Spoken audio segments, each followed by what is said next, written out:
to the Dawgs Podcast with your hosts, Blake Reneker, Zach Kopp, Justin Charles, and Josh All.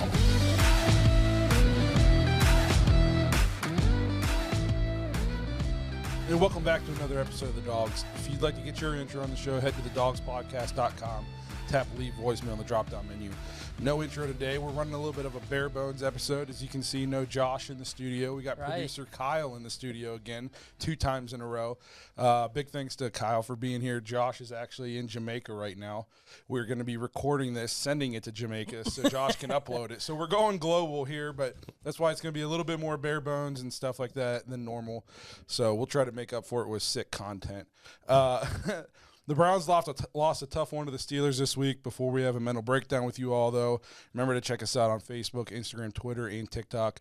You can also find us on Apple, Google, and Spotify if you prefer to just listen. If you're watching on YouTube, please like and subscribe. Remember to tap the notification bell so you never miss a new episode. Lastly, if you're looking for more content, head to jointhedawgs.com to become an official Dog Pack member on our Patreon page. You get the episodes early. You get an extra episode every week. Fantasy drafts are going on. Game day threads. There's a group text where we all like each other and hate each other at the same time, depending on how the Browns are doing that day. It's a lot of fun. Everybody seems to enjoy it. So if that's something you're interested in, head to jointhedawgs.com to become an official Dog Pack member.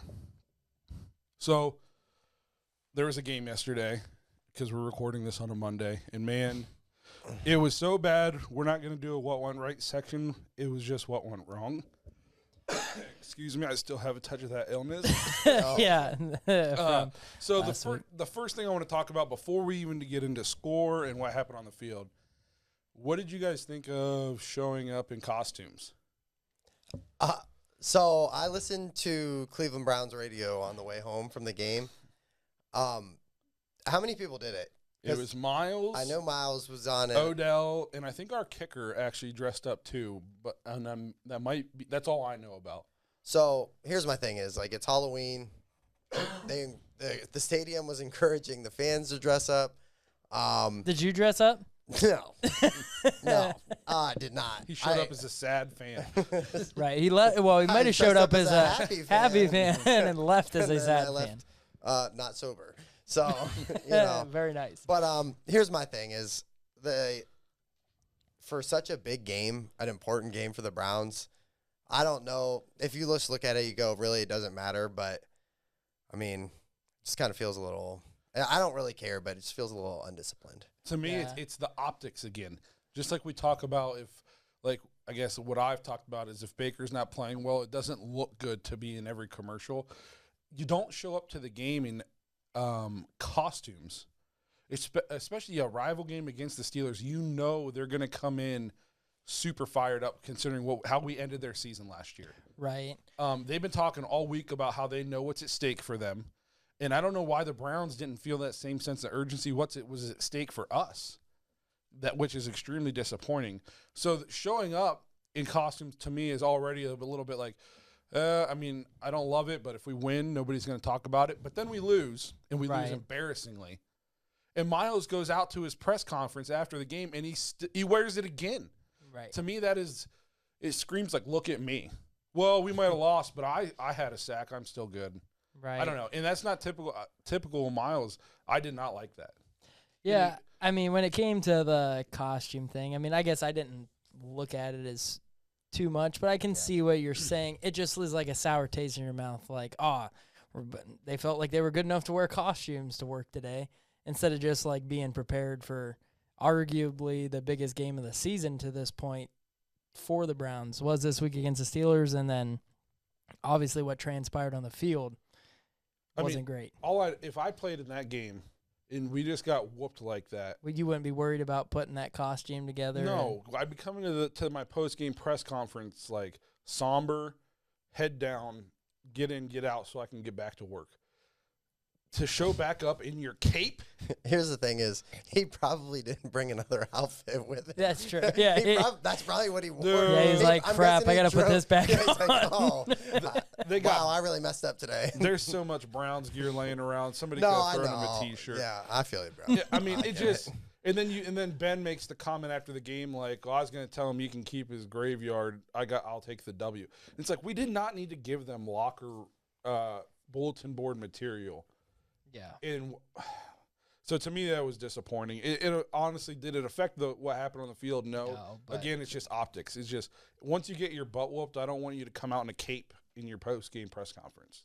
right. So to get into what went on the field, the Browns' offense, it's broken, and it came to like the I don't know, like the peak, the climax of how bad it is. Basically the last 5 weeks, with the exception of the Chargers game. Yeah, but we've lost three of our last 4. 4 of our last 5 games, we've scored 17 points or fewer. The game we scored 17 was with all of our backups. Right. The offense is broken. There is zero downfield passing game right now. Where I've talked about this. We're last year's Steelers offense, only with a better run game. But if you remember last year with the Steelers, all they did was throw short little screens and dump offs. That's all we do. I went back and looked at Baker's completions yesterday. He completed, 20 or 21? 5 of them were behind the line of scrimmage. 5 of them were within 0 to 5 yards, and 5 of them were from 0 to 10. Right. 15 of his 21 completions were within 10 yards of the line of scrimmage, 5 of them being behind the line of scrimmage. That's not going to get it done, and to me, it's a combination of everything. It's like the play calling, the blocking. It's the play calling. The play calling is to terrible. get very vanilla right now. And I listened to a lot of Cleveland radio today, and they're saying we're not doing the rollouts. Like we ran rollouts and stuff against Denver with Case Keenum. Yeah, we didn't do any of that yesterday. They're saying we're not doing that because we're protecting Baker because of the shoulder. But then if that's the case, then he's got to sit. And to no fault of his own, good for him, he's gutting it out. Right. But if the playbook has to be so limited because we're I was looking at the schedule before you got here. The way we played yesterday, we're going to finish 5-12. I see one more win on our schedule, but based on the way we played yesterday. Yeah, I mean, I think that the play calling definitely hasn't been what it was or what we thought even coming in, the down the stretch last year of how exciting everybody was. And then we're like, second year in the offense, everything's going to take like a step up, and it's kind of gone back. So, I mean, the play calling wasn't great. It hasn't been great offensively, whether it's because they're protecting Baker or maybe defenses have got a full season of Stefanski's film, like they know kind of what he's doing. And we went up against the Steelers, who are one of the better coach teams. They might not have the talent, but they're one of the best coach teams in all of football. My biggest thing was I kind of prided our offense still on, even though the Steelers are really good against the run, and we were like, we're supposed to still be the best football team when it comes to running the football. And we had everybody healthy yesterday, other than I know Kareem Hunt wasn't, but Nick Chubb and the offensive line was all playing, and then I know Conklin got hurt. And Nick Chubb, you look at his stat line, you might think, 16 carries for 61 yards. One of those carries was a 20-yard gain, and another one was a 13 or 14-yard gain. So he had 14 carries. I had the stats. 14 carries for 26 yards was his other 2. If you take out those 2, he averaged under 2 yards a carry. Well, here's the thing, though, is I don't care how good you are at running the ball and how good your offensive line is. You're not going to run the ball if you can't stretch the field and all the defense is within 5 to 8 yards of the line of scrimmage. You're not going to run the ball. I don't care how good you're supposed to be at running the ball. Right. Well, and in the game and watching that, even when they do that, though, and I feel like we would pass the ball because it felt like after the first couple drives of the game, we went pass heavy almost. On first down, we were passing. It was play action or something. And our wide receivers get zero separation whatsoever. I mean, Jarvis, we're going to talk about it. Terrible game from him. Odell's only targeted once, or I guess twice. Twice. Oh, yeah, if you count the one as a target, I don't think statistically they did. They didn't count it as a target. But we know who the ball was going to. Right. But so he only had, one look. We missed the Hooper connection in the first quarter. So, I mean, all around offensively, pass game, run game, play calling, it was all bad yesterday. It was terrible. The fact that, I will say this. I wish Josh was here because if Odell would have had the game that Jarvis just had yesterday, Josh would have been screaming. I mean, first of all, the text messages from Josh yesterday would have been unbearable. And then, 2, Cleveland fans on Twitter, YouTube, on Cleveland. They've been screaming for Odell to be publicly executed at the stadium. Right. If he would have had the game that Jarvis just had. Yeah, Jarvis, I mean, as bad as the Browns played, they were right there with a chance to win it. You know, they're driving down there late in the game, and when Jarvis fumbles, that was huge, you know. And then it was just what was it, the next drive on the 4th down that, you know, we go to Jarvis again. Now, tough catch, but you expect Jarvis Landry to make that catch, you know, especially from what we've gotten used to seeing him and how he's performed in Cleveland. That was just, it was just felt like, man, this is Jarvis's worst game as a Brown. Maybe his worst game as a pro. Yeah. And here's what killed it, too, is so we kind of been begging for Baker to take us on that drive to go win the game. And yesterday he was moving us down the field, and who his supposed to be dependable go-to guy is the guy who let him down. Yeah. You know, I mean. Which one are you talking about? Because Higgins had a bad 3rd down drop, too. And then the penalty. Yeah. The penalty on the penalty on Higgins was bad, on the too. 3rd and 11. Yeah. Was because I think so Blake came over to my house and he was watching the game, and I remember thinking, like, all right, even if we didn't get it, I think it was that point of the game where it was like, kick the field goal and stop them because they're not going to kick a field goal, and then we could win it with a field goal. And then that just pushed us back, and I was just like, oh my, this is everything that went wrong in that 4th quarter went wrong. Yeah, so Jarvis was terrible down the stretch. Really, I mean, he kind of cost Baker his like signature moment almost with some of those drops on that drive. And then Higgins did no favors either with the drop and the false start, which brings me to something we have to talk about. Last year, the Browns were one of the least penalized teams in the league.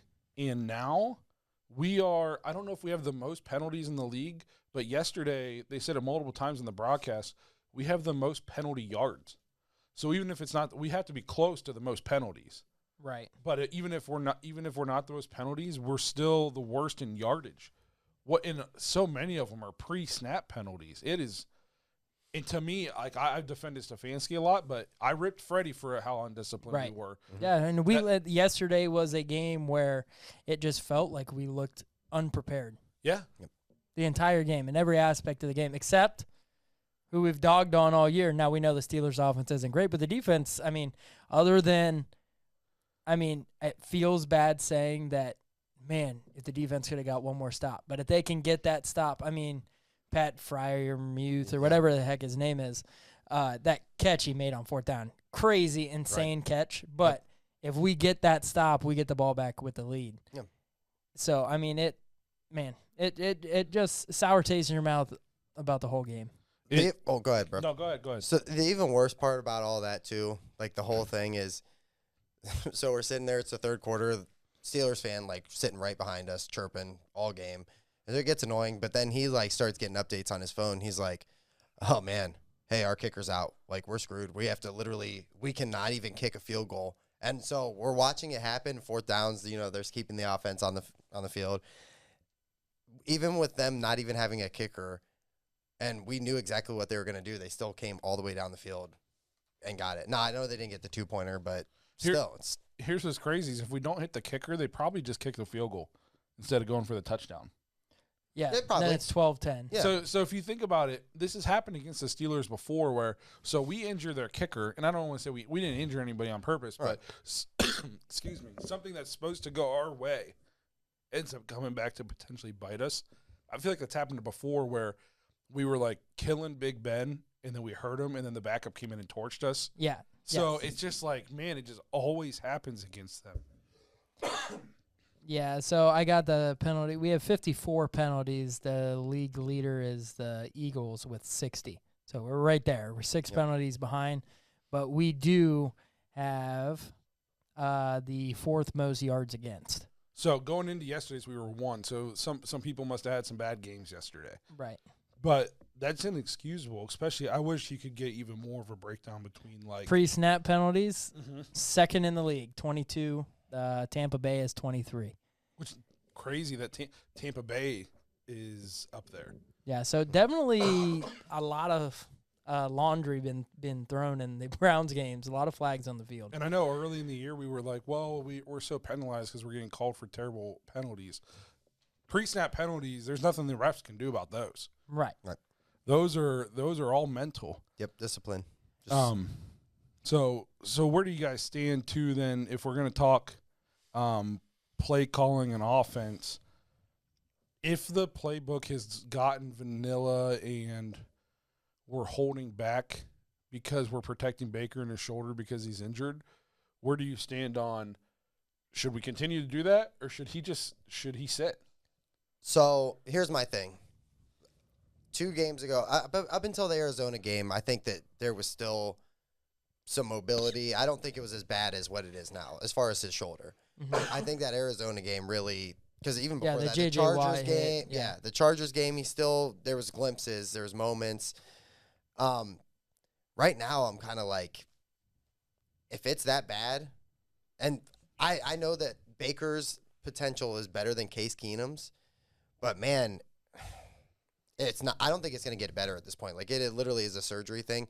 So if the coach thinks that he's the best option, because he keeps putting him out there, right? That's my biggest thing. He keeps going to him. I know that he set him for the Thursday night game, right? But I think that if he keeps going to him, he obviously knows that. I think he knows in his head that Case isn't going to give us anything. There's more. A cap there. The ceiling is. I think that's the problem. Now, if we had somebody, some young guy that's on our bench that we could go to, Nick Mullins. Yeah, I mean, if we had somebody else, I don't think Case Keenum. I don't even know if Nick Mullins is the guy. No.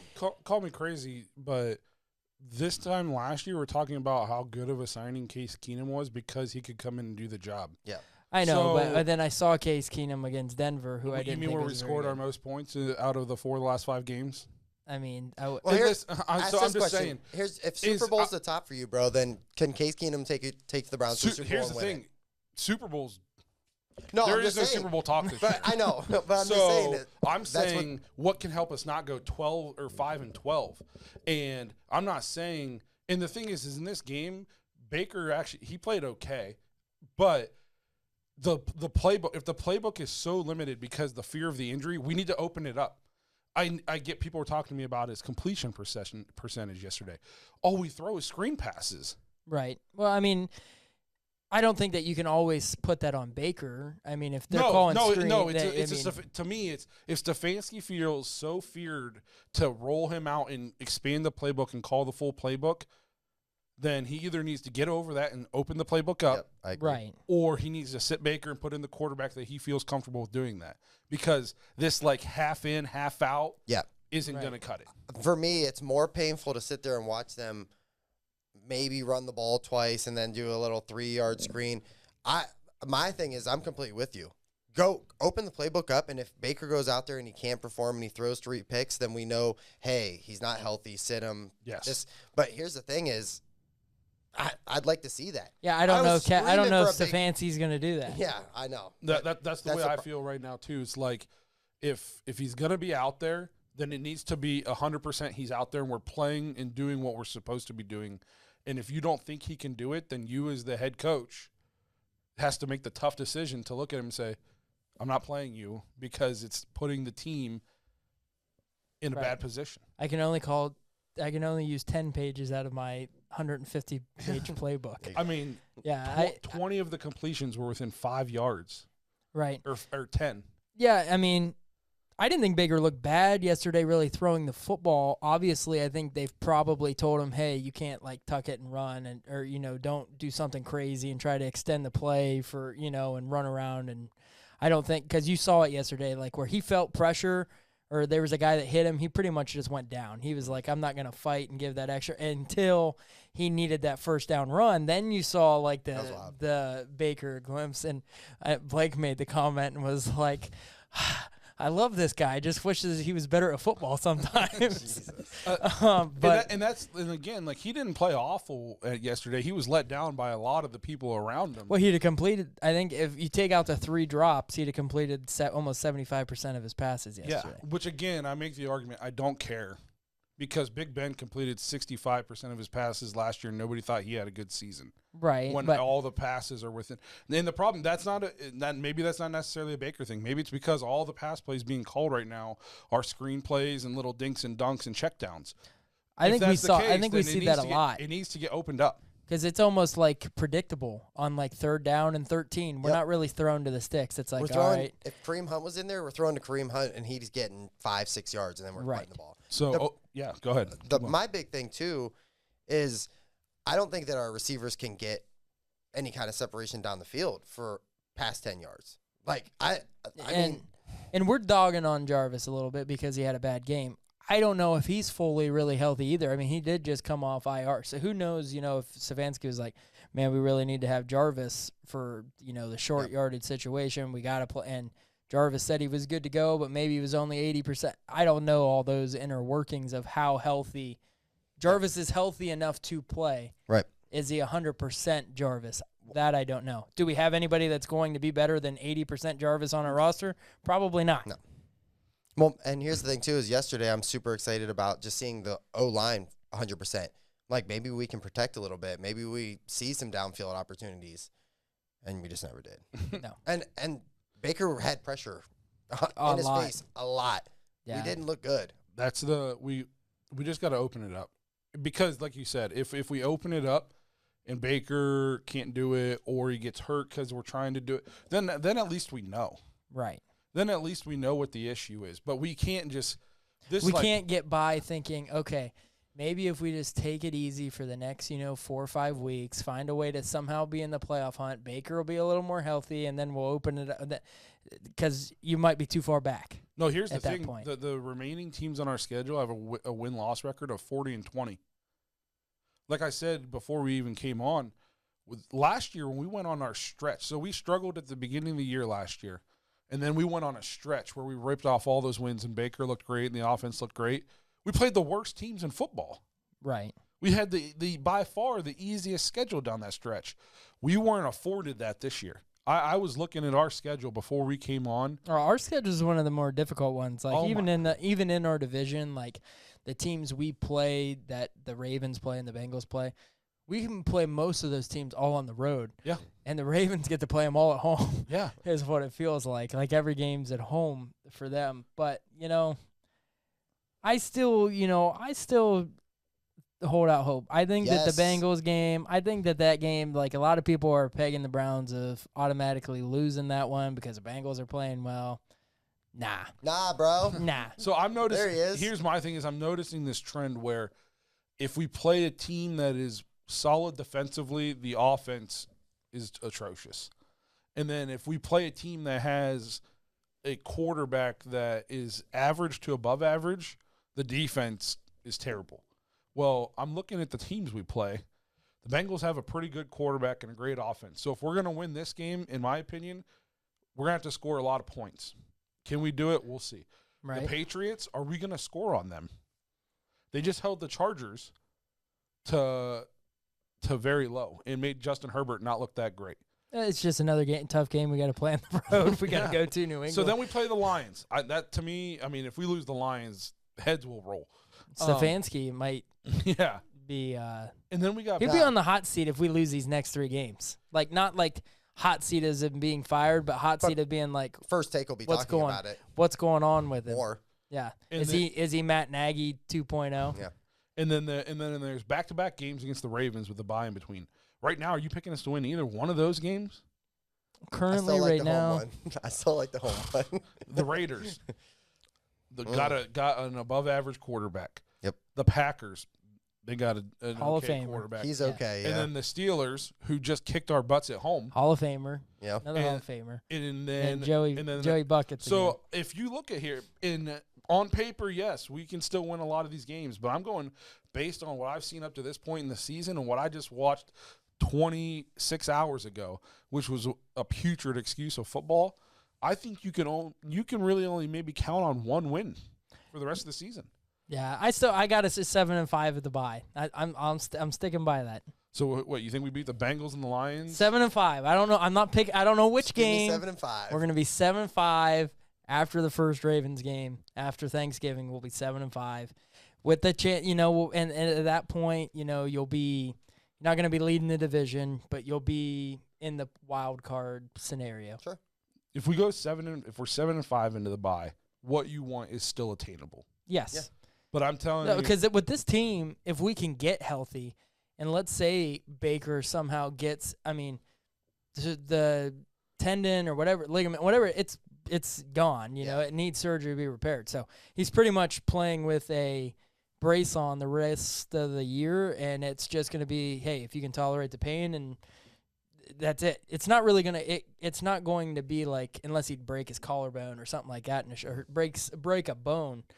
There's nothing really else with that injury that could happen that's going to make that any worse, but it's not going to really get any better. It's just going to be like, oh, you get more used to it type of a thing. So maybe some type of, he gets a little bit better. I'll say right now Baker's probably playing at like 70%, I think, at best. I was going to say, I feel like I don't think. And that might be pushing it. I think he's pushing that because. And it might not get any better than 80 for the rest of the season. So we're playing with an 80% Baker in like a 12% playbook. Right now, yes. And not even an 80% right now. It's like a 65. Okay. So I would rather see that 65 with a 100% playbook and let the chips fall where they may. Me too. Oh, I agree. I agree. I don't think that you can keep being vanilla. It worked against the Texans. I feel like I watch the same game every week. Yeah, and people screaming to like run the ball too is it's going to be hard to run the ball when it's 3rd and 8. You know what I mean? You run it on first, and we go play action pass on first. The first down is the easiest down to throw on. See, but I see both sides of that. I agree, and I see your side, but then on the other side of it, we've been so good at running the football, and teams have to know that we're going to run, and we've had success.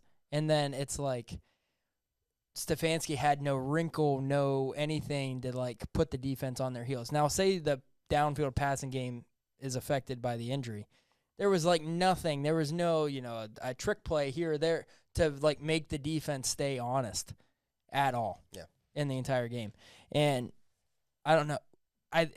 Are we missing Kareem Hunt now a little bit more? We just got done saying we weren't going to miss him because of what Dearness Johnson did, and then do you even remember anything Dearness Johnson did yesterday other than he had a touchdown? He had our only touchdown. I know, but other than that one run that anybody was going to score on because it was wide open. He had to make a nice cut.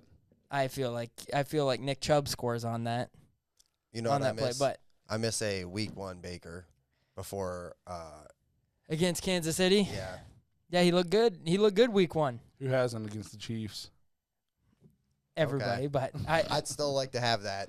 Yeah, it would be nice if he wasn't injured. I'll give you that, but I'm not putting a ton of stock in that game. So I don't know. I think that, like you said, playbook-wise, Stefanski's got to be better. He's got to be better with, the discipline on the team. There's something going on, Defense, they play good one week, then they play bad. Then they play good for a half, and then they're terrible in the second half. So we got to get them playing. They haven't played a full game yet of, like, their best football. So that's still out there to be played. The offense can definitely get better. We got to find a way, okay, if we're only going to be able to do limited stuff passing-wise, get the ball in your playmakers' hands and let them, get Odell involved early. I know we've said in the past, like, don't force-feed Odell. Maybe it's time to force-feed Odell a little bit. Well, and be like, hey, one target. we gotta lean on you a little bit here, Odell. We're gonna throw you the ball 3 times this game. We did it in the Cardinals game, and it was his best game. Right. So there's definitely got to be something because right now, Jarvis is probably our number 1, but he is not a number 1 receiver. No, he's a slot in the receiver. NFL. He's an excellent slot receiver. Yeah, he is slot possession receiver. He cannot be your. Even though Tyreek Hill is like kind of plays well in the slot, he's not your Tyreek Hill. He's not your, Mike Evans. He's not your Jamar Chase that we're seeing now. He's not that number 1 guy that hey, chips are on the line here. Who am I going to? It's that guy. To put Jarvis's role in perspective, everybody was screaming about how good of a game he had against the Broncos when he had 5 catches for 37 yards. Right. So nobody's afraid of Jarvis Landry deep. They know he's great and he's tough and he's going to stick his nose in there and block and he's going to make the tough catch most of the time, not this week. But that is not somebody who takes the top off the defense, stretches the defense out, and forces them to get out of 8, 9, 10-man boxes. So call me crazy, but we had this discussion, I think in the before the season started about the wide receiver core in our division. I think we might have the worst one. And I think we argued that we had one of the better ones. We were like, we'd take Odell and Jarvis over Juju and Deontay Johnson and Claypool. I mean, Deontay Johnson I don't know. is... I don't know about that. I don't know. I'm not taking him over Jamar Chase, Higgins, and Boyd and Cincy.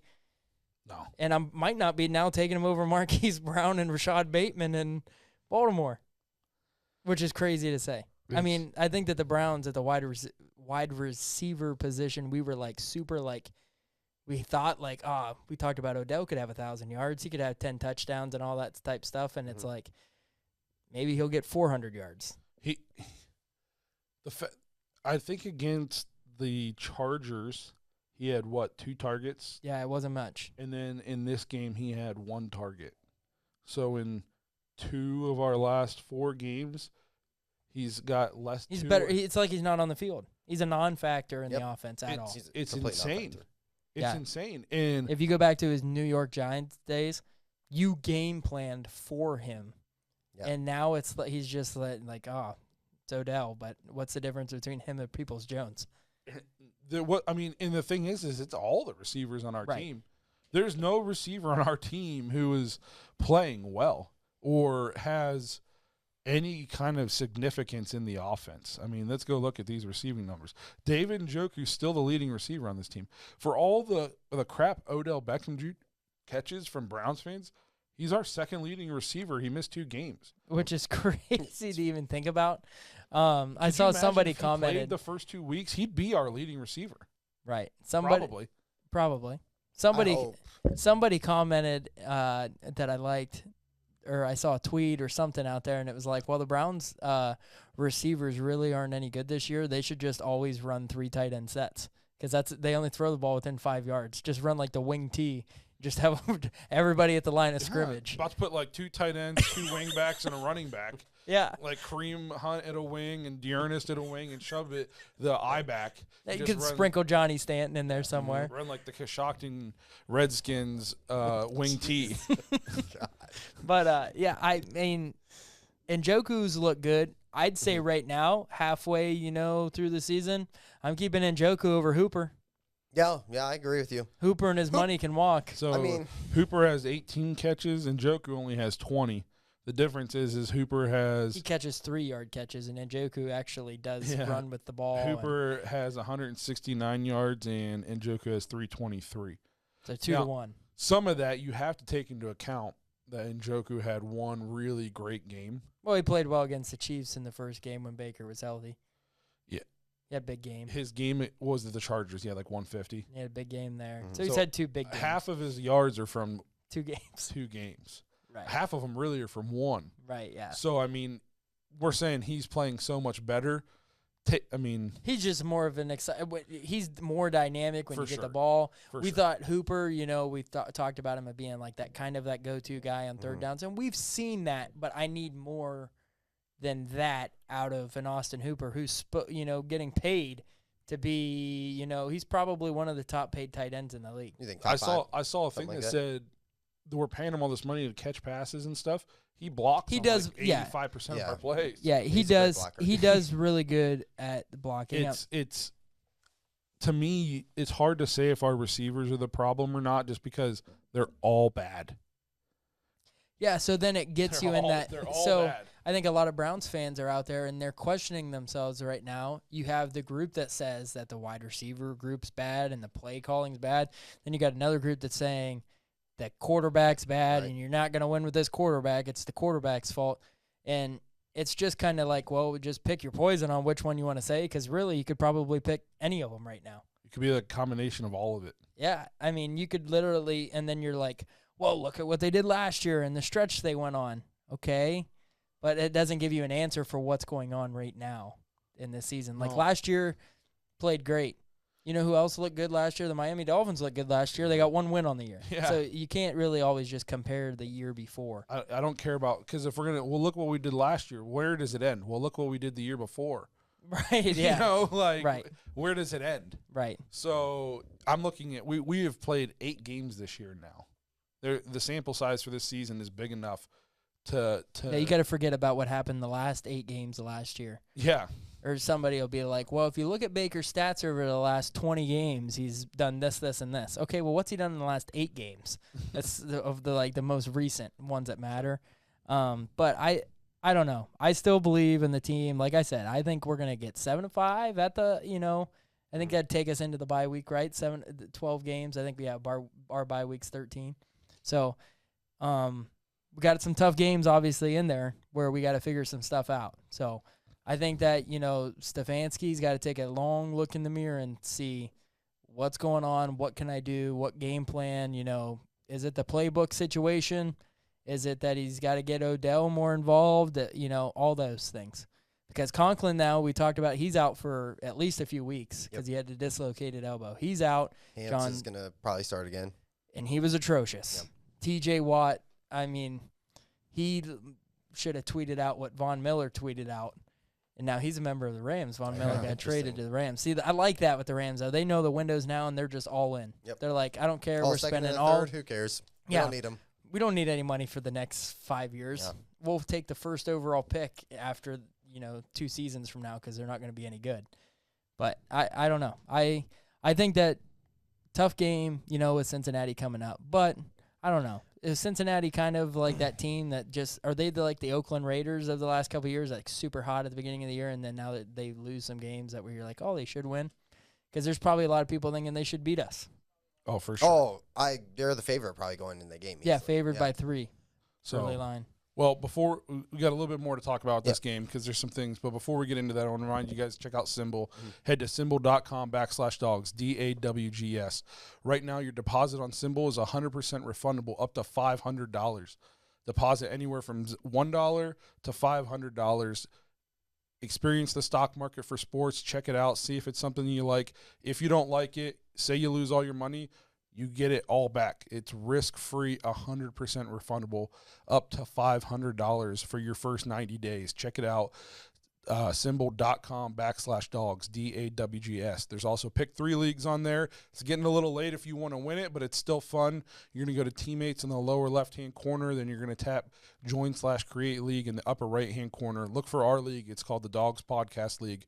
Once you join, you're going to pick 3 games against the spread every week. Player with the most points at the end of the year is going to win a free Browns jersey of any player they want from Symbol. So make sure you check it out, symbol.com/dogs, DAWGS, and play the stock market for sports. So some things I wanted to look at on here too. Defensively, again, we didn't give up that many points. And honestly, if you go back and look at a lot of our games lately, points-wise, we haven't given up a ton. The problem is we're still terrible on third down. Now, this game, they were only 4 of 13, and they were 2 of 4. So they were 6 of 17. That's a pretty good job by the defense. The problem is the Browns, 3 of 10 on third and 0 of 2 on fourth. So we were 3 of 12 on the money downs. And that's not just like a 1 week, one-off, bro. That's been going on for some weeks now. The going for it, like we went for it on fourth down early in the game. I think the ball was around the 40. I don't necessarily mind going for that. It's 4th and short. It's going to be a long field goal in a windy stadium. I don't mind going. But where's the execution? And again, I'm putting that one on Stefanski. Yeah. He's the coach. It's got so many. How many times on fourth down this year has the play got blown up? We have a penalty, a sack. Somebody doesn't know the play. The handoff to the wrong side. Yeah. It's absolutely crazy, the execution problems. And what I don't understand is last year in those situations, in the red zone and third down, and we were almost unstoppable in those situations. Last year, if we got to the red zone, we were scoring a touchdown.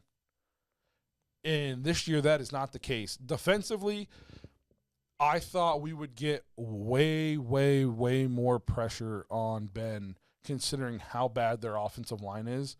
And then on top of that, we didn't give up 100 yards to him, a guy, but Najee Harris ran all over us. Mm-hmm. And they suck at running the ball. They suck at running the ball. They're terrible at it. And we are supposed to be good against the run. That's been like the one thing the defense has been able to hang the hat on. And he ran all over us. So what I'll touch on with the defense, and Josh kind of brought it up. I said it yesterday. If you would have told me going into the game 15 points, Right, yeah. I'd have. We're moving on to next week. We're going to Cincinnati. Yeah, after a dub. After a dub. So and my thing too with the defense is like scoreboard, low points, but you kind of touched on it. We can't get off the field. Like time of possession yesterday was unbearable. Once they literally just ran the ball. The third and the fourth quarter. Time of possession was pretty close, but they had it on us. Not many teams beat us in the time of possession. Right. The problem is too it's the fact that it's like 1st and 20, and they throw to somebody who's wide open. Yeah. So they might have only been 4 of 13 on third down yesterday, but they were behind the chains way more, and they didn't even get to third down because they just have people wide open, and it seems like every time it's a crucial situation, we get them behind in the chains finally, we go into this soft coverage where we're playing 10 yards off, and they're wide open. I don't understand why we keep doing the same thing over and over and over again. I mean, I don't know. I agree with you there. I've said for a while, I think our coverage is just kind of I don't know what our philosophy is. I know like we joked around it, and Joe Woods has said like, don't give up the touchdown basically, but allow pretty much everything else. It's super hard to watch. So the way you looked at it too is you said if I would have told you before the game we were only going to give up 15 points, you just said we would have won. Correct. You'd say the same thing about our playoff game against the Chiefs last year. Everybody absolutely blames the defense. We gave up 23 points to the Chiefs last year and lost. So I guess that's an offensive thing. It's people are talking about this year. If you go back even to last year, our last 3 games, the Steelers game we struggled to score the first time. Mm-hmm.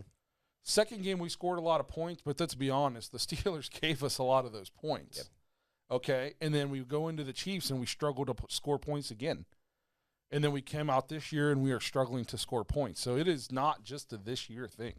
It's bled into last year a little bit. But to me, defensively, it's just the fact that people are always wide. And the thing is Big Ben had a pretty good game against us. He sucks. He's terrible. Right. He's terrible. What's going to happen next week? It's not like the wide receivers or tight ends or anything or running backs are running like super flashy routes. It's not like they're doing like stop, go, slaying in 5 yards. Like they're literally just settling in at the stick and just standing there and waiting wide open. Yeah, so there were some big moments, I think, in this game that I kind of just really remember of like could have really turned the game in my eyes. Like the 4th and 1 at midfield late in the third quarter. Mm-hmm. We've gone for 4th downs every other time, but 4th and 1, I think that I would have liked if you get that and we had the lead and then we ended up taking the delay game, punted. What did Pittsburgh do? They went right down. That was the drive that they took the lead, 15-10. I personally would have been like, it would have been nice to go down and try to get more points or at least eat up more clock, because then it felt like they went on a long drive. They went on a – let me pull it up.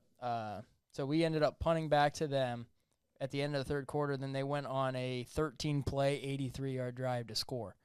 And it was just – I think I remember making the comment of, like, Browns are just going to run out of time if they don't do it on, like, their next drive. The Steelers are just going to eat, 6 more minutes off the clock. I know that, like, and I feel like this happens every game, and, like, they turn the ball. That's, like, Baker time.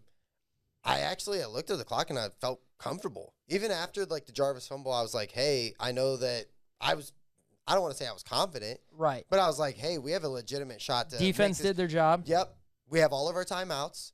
We just, 148 left on the clock, something like that. It was just right inside the 2-minute warning because the clock had stopped for, whatever the play was before that. Right. But it's just.